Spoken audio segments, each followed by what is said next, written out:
So now we are starting our panel discussions.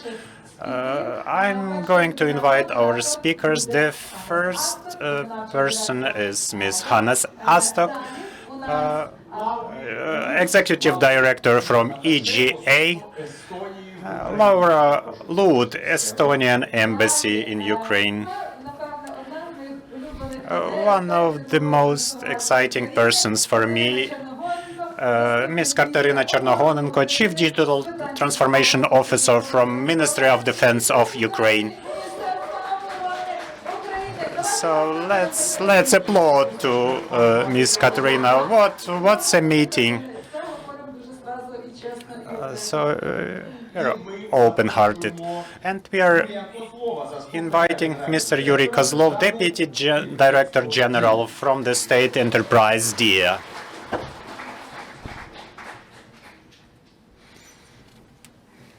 Thank you very much for the introduction. And let us start the panel, and I really hope that you will ask a lot of questions through WhatsApp, because this will provide us better overview about your ideas and your questions, and when we can ask them. So please use workshop, please put your questions, and I can read them in my tablet, so it's magic just. Good. So let us start, and I'd like to start with Kateryna Chernohorenko, because as Merle presented and General already presented very briefly the results of a project, but I have like bit broader questions. That what are the implications of this war with Russia to the cyber troops training and general understanding about cyber war? So maybe what is your view, and what is your ministry's view? Is it now something different what is before the war, the cyber part? Yeah.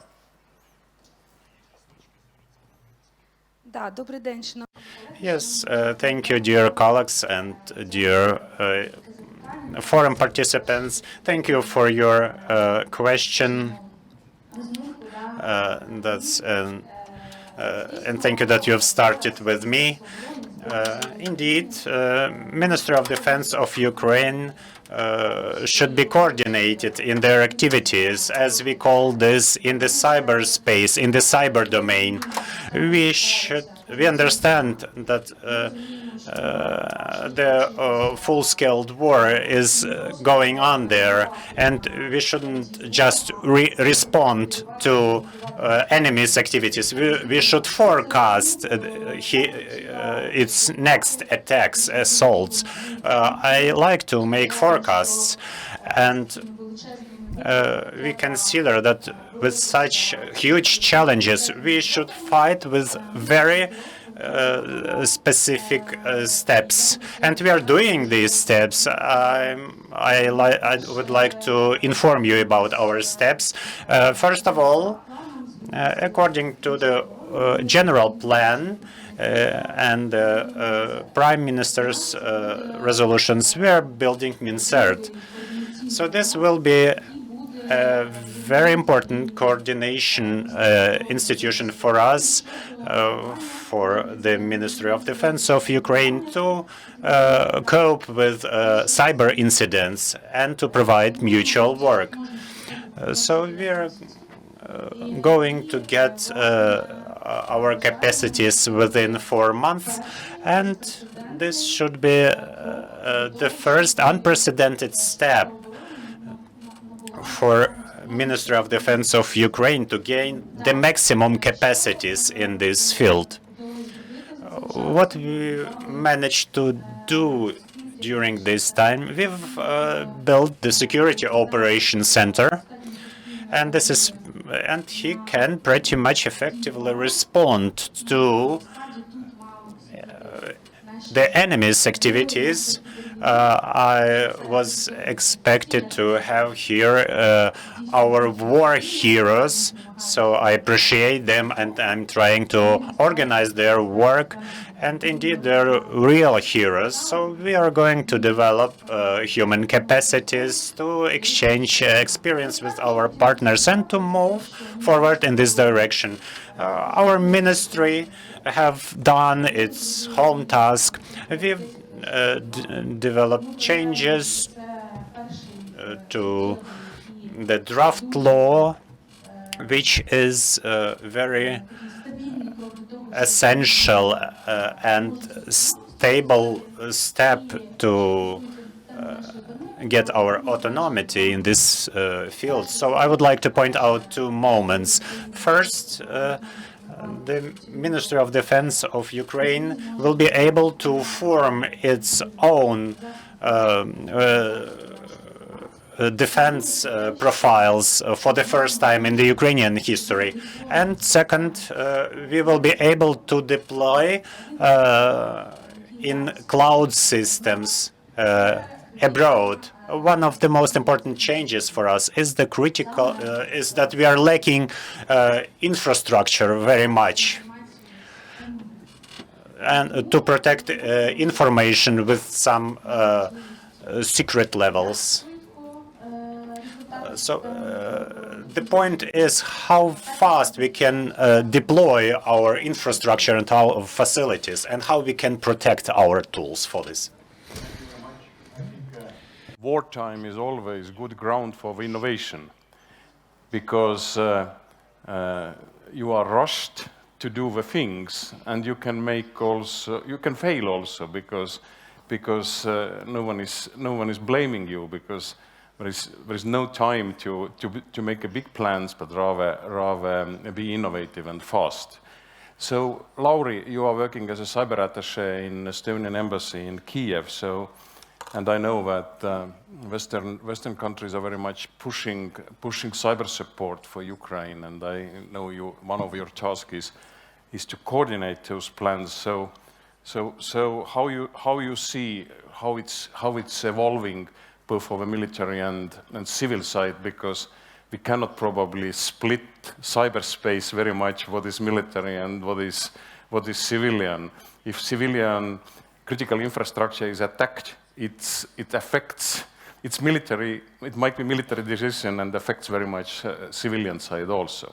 So briefly, what do you do and how you see the situation evolving? Thank you very much for this first challenging question, and actually I agree with you, Hannes. Thanks for the invitation, etc. I go a little bit further, actually. The division is not only in cyber, in civil and military, which I absolutely agree. It's hard, actually, to make a distinction, especially in these days when Ukraine is in war. And actually it's also challenging in peacetime too. But anyway, tally mechanism, which I will also introduce, focuses more on the civilian capabilities. Anyway, we work closely together with our colleagues who are dealing with also on the military side, which is very important. But the first problem, and not in Ukraine, but I would say globally, is that cyber is still solely seen as a technical matter. In many, many countries, it's considered only a technical thing. And Ukraine knows it very well that actually cyber is part of the whole chain, from the strategic planning to the, let's say, execution and operational as on technical levels. Sadly, Russia also knows that. And sadly, Russia is doing also all their steps in the hybrid warfare, whereas they have integrated cyber quite well, believe me, to their own hybrid warfare, and not focusing on the military capabilities in Ukraine, but very much all the capabilities in the civilian domain. Another division, you can't have digital without cyber, that's for sure. But even more, very much of the strategic success and advantage lies in the successful integration of different capabilities. And I mean, hence that cyber should and must actually be viewed together and interconnected with all the security domains. With the physical domain, it's not possible nowadays for a long time already to provide the security without technical capability. So it's all one. The only thing what we should be thinking about and focusing about is the impact on the business and the operations. It's about the impact. Cyber is not on the means. It's not about the computer. Take, for instance, the critical infrastructure. If somebody attacks, and I make a very blunt example here, attacks the computer in the power station, then it's not the impact that the computer is broken. People lose energy. If attackers attack the water purification plant computer, then people get polluted water. Simple as that. If the attackers attack the governmental decision-making process, we don't have decisions, and we might lose our society. Simple as that.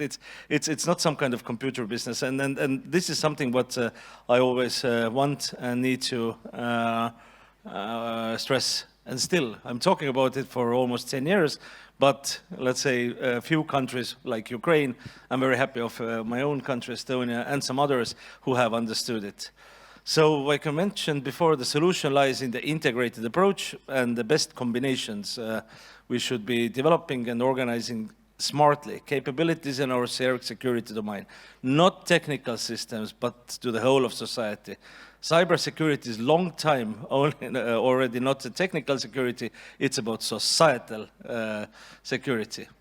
And this is also one reason why, let's say, because of the defense of the ecosystem, it's also very important to think of different dependencies, interdependencies, different countries, etc., and also strategic partnerships. And now I come to the tally mechanism. Internationally, we are not alone, and Ukraine is definitely not alone. We are all with you, and for that, the strategic donor partnership in cybersecurity called the tally mechanism was recently launched officially in late December by Ukraine and 10 donors, Canada, Denmark, Germany, Estonia, France, Netherlands, Poland, Sweden, United Kingdom, United States, who formed together, the 10 donors, Ukraine formed the coordination group.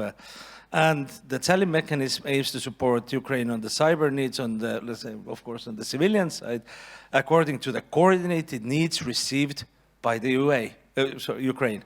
So we very much are working together with Ukraine, but it's about Ukraine to define the cybersecurity, and I'm quite sure that the broader thinking is there definitely. And then we are here to provide Ukraine with cyber capacity and capability developments.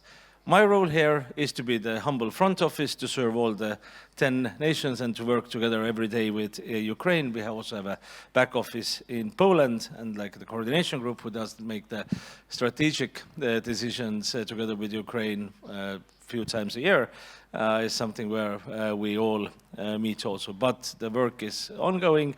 Ukraine has already presented first requests for requirements for their needs, and there are more to come, of course.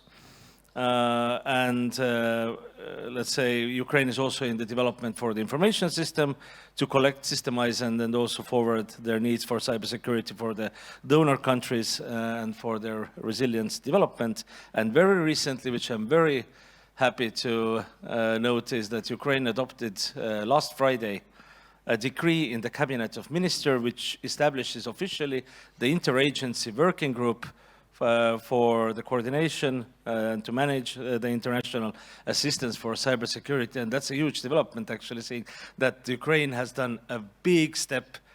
Actually, it was ad hoc, it was already there before a bit, but of course, but to have this understanding that a coordinated approach, a coordinated way to go forward, to take the list of different stakeholders and to move forward, this shows actually Ukraine's the best intention and how strategically and valuably Ukraine is seeing the coordination in the cybersecurity domain. So just to take together, cyber, what I want to say, is not only a technical thing. We have to have the broader integrated approach. It's about broader security.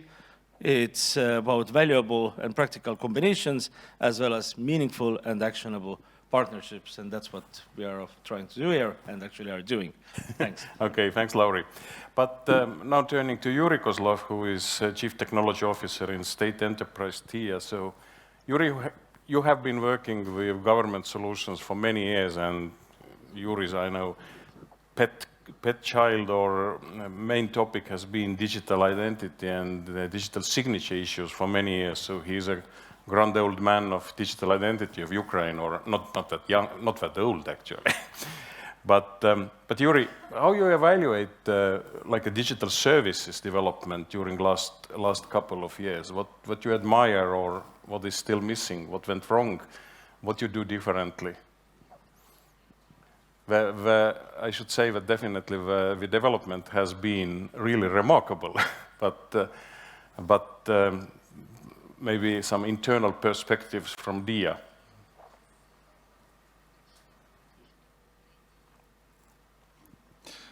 Дякую. Thank you. Hannes said the truth.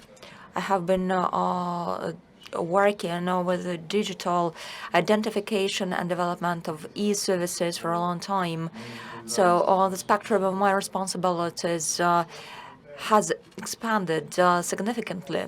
If to speak about the complexities that I encountered all along the avenue, and the ones that were to overcome, this were primarily the attitude of legislative branch and the governors in Ukraine, where in the beginning of the 2000, there was some bias towards digital transformations in any field. Only with the beginning of the mid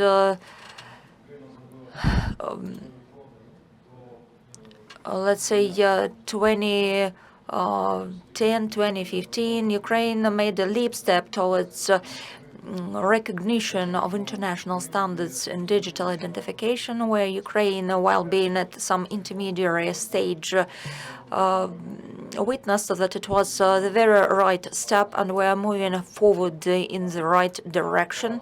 And much effort is required to master all those accomplishments and achievements that the developers and integrators in the European Union possess. So, and this is indeed essential when we create new services and solutions as well as applications. So, apart from that, I would like to say in respect of Diia that in the previous year we set up Diia Cyber Center. It works in the interests of the state enterprise as a technical administrator for the systems that belong to the Ministry of Digital Transformations and the Infrastructure Ministry of Ukraine.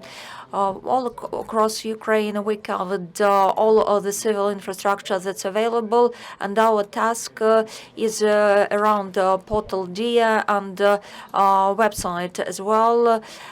In terms of coverage of current infrastructure, and the registry of damaged property is yet under monitoring, and we are available to work together with stakeholders, with the Ministry of Digital Transformations, and we can share our deliberations, and we expect that you can share with us all your insights as well.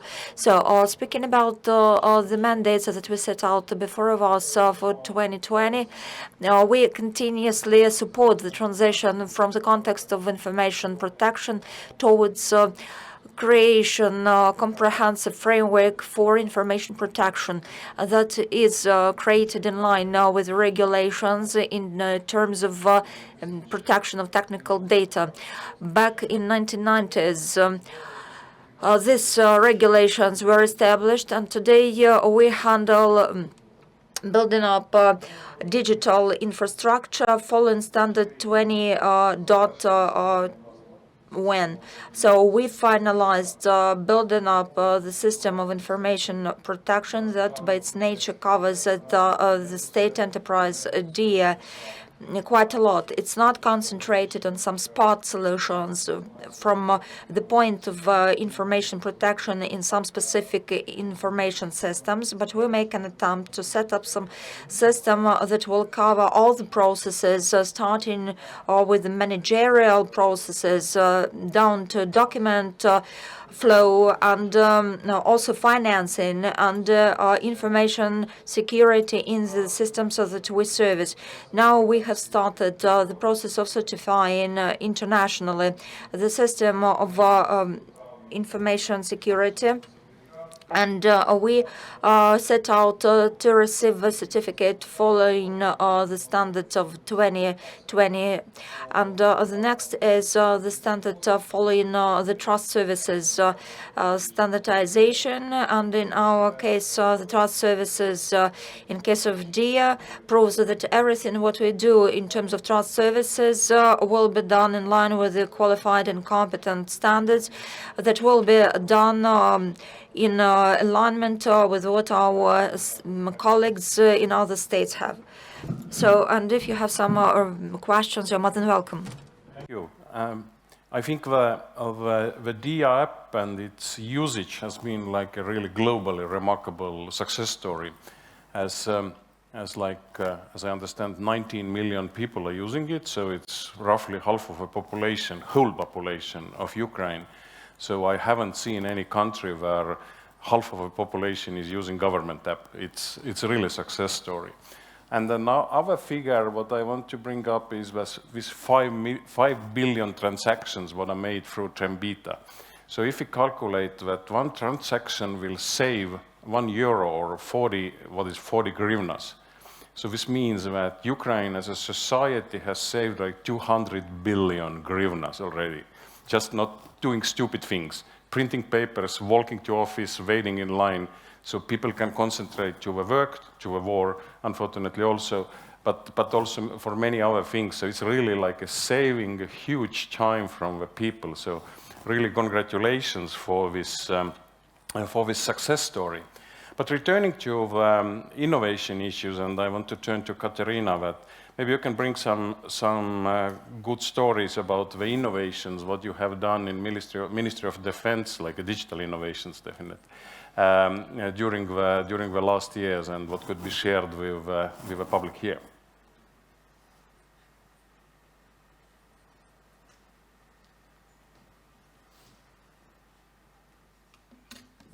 Да, я якраз хотіла і доповнити Юрія, доповнити. On my part, I wanted to add to what Hanna said, the Ministry of Defense, together with EU for Digital and EU for Digital UA, transmomentum from the point of interoperability and OBRIC registry, that is the registry of soldiers. So the registry of the Ministry of Defense gives us possibilities to enable human-centric services and make these services available to the soldiers, and our priority is making them paperless. So apart from that, we focus on day-to-day duties and wishes, but apart from that, also it's worthwhile mentioning that we're looking for some key to open the doors in routine things. So, but getting back to innovations, I would like to say that the pace and the necessity of delivery of information to soldiers is the major goal, where soldiers are our primary clients, and this is our continuous priority. And depending on the pace and interoperability among three layers, let's say strategic, tactical, and military, where we will enable by second decision-making through Trembita, and while protecting these systems properly, as Yurii mentioned, and through strengthening the current measures and by deploying the current tools, we will be able to achieve victory quicker. So in terms of innovation, we not only adhere to zero-trust systems, meaning principles governing our operations, but also thanks to our partners, while using these tools, let's say 24/7 monitoring services, identification of potential risk and hazards, then setting up potential drains for assaults towards our systems, and designing schemes for underpinning processes. We will do everything to reinforce our work and to move forward without deliberations and share everything with our partners. So from the crucial steps which we have undertaken and which we count on in the near future jointly with our partners will be a hand forward jointly with some countries, and we would like to strengthen this area of concern, and together with our partners and colleagues we will do joint operations, and we will do joint transactions in terms of cyber security and cyber protection. We will share these accomplishments, and I believe that this will become regular achievement, and probably in some narrow circle we will share what we have achieved. We remain open, and we do not want to lose the potential that our partners can advance to us, and altogether with that I would like to know that it's necessary to receive and possess the feedback and recommendations and transfer or transportation of technologies and standards which are very high from the point of compliance with the current regulations. And the work that we maintain will be our prerequisite for further deployment of different instruments, and we will maximize our effort to make them even more innovative. But alongside with that, I would like to mention that we adopt the principle from going from good to the best, and that we make an attempt to underscore basic principles and processes which are running all across the world, and the policies that we have, and the Ministry of Digital Transformations is a policy maker that makes us work at the level of laws and the committees of the cabinet, of the government, not of the parliament, and the respective governmental bodies, where we will work jointly over authorities and elaboration of standards. And together with the staff, meaning the general staff, we will also work on the standards that will help to win this war. And the third area is assessment. We want to become not only post-action, let's say, body that will respond retrospectively to hazards, but we want to adhere to some perspective developments, and gradually we will acquire this philosophy, and that will be done jointly with our stakeholders, and the Security Operations Center, that is the very latter component of our work. We remain open towards cooperation with the State Bodyguard Service and the partners from the Triple SS service, etc. Question to you. The digital signature of Ukraine is now harmonized with the European Union, and I'm personally very thankful for all this process, because earlier, when we need to sign the contracts and any other documents with our Ukrainian counterparts, we always send the papers. First we send the scanned version, and then we send the original version, and it always takes finally 3 months to get everything in place. Now I'm really happy that most of our Ukrainian counterparts already can provide digital signature and understand the Estonian digital signature.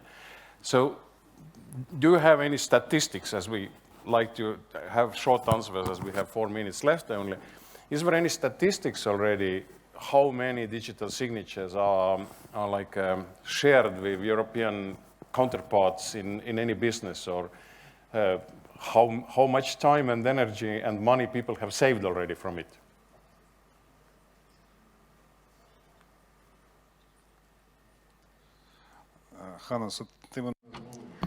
Hannes, you caught me hot. To be true, I wasn't ready to give you any statistics. But at that, it's worthwhile mentioning that Ukraine recognizes an electronic signature that was set up in EU countries as a fully-fledged signature that was envisaged in the Cabinet's resolution.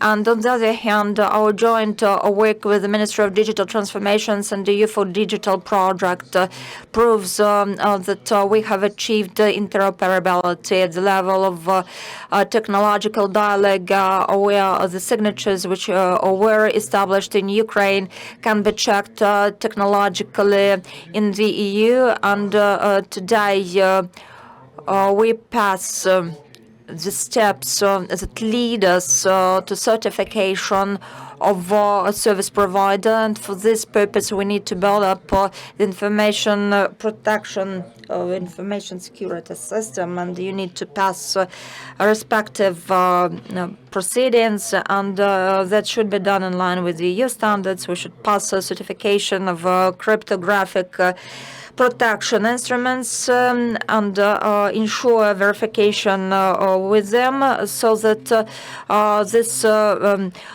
solutions could be qualified for not as some upgraded solutions, but as fully-fledged qualified solutions. And this is important. And to be true, today we cannot be proud to enjoy a big number of these digital signatures which were established in Ukraine and are accepted in EU countries. These are some spot solutions which can be related to some standalone agreements, some contracts that we draw up jointly with the Estonian Academy of Electronic Governance, where we exchange reporting documents.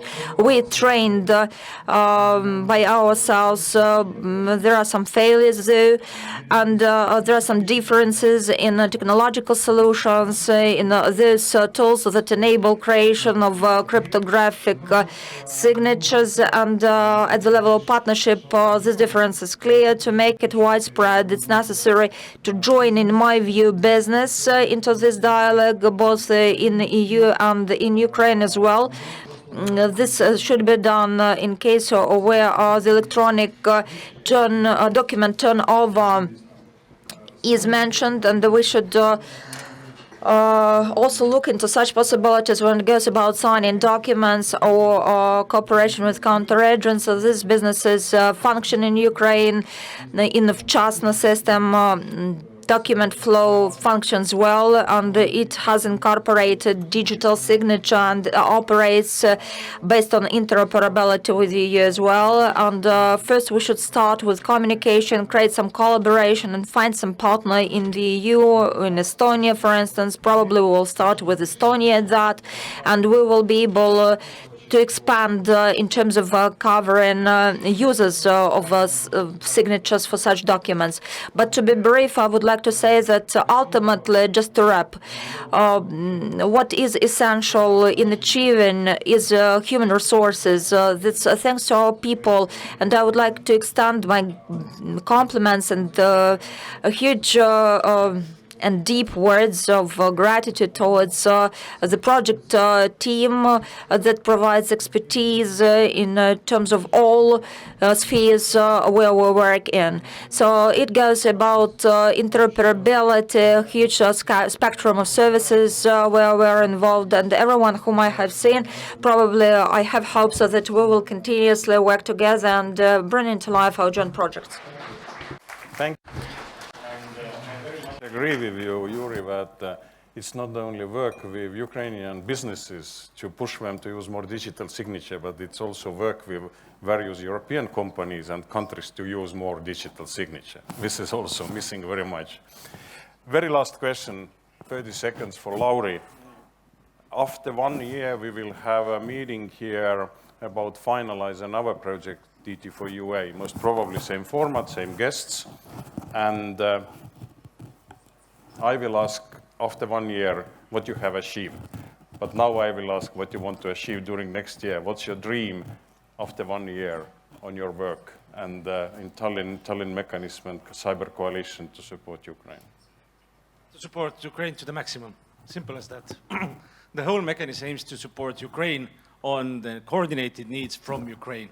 And we are here to fulfill this support. We are, and I'm a humble servant here to provide this from the side from the 10 donors, but also to work together with Ukraine. So we already established very good partnerships. We have absolutely fantastic connection with all the big actors in the domain. And I think that it's going to go only better, but to give maximum support, I give you some numbers maybe before, afterwards, but anyway, that's the main intention.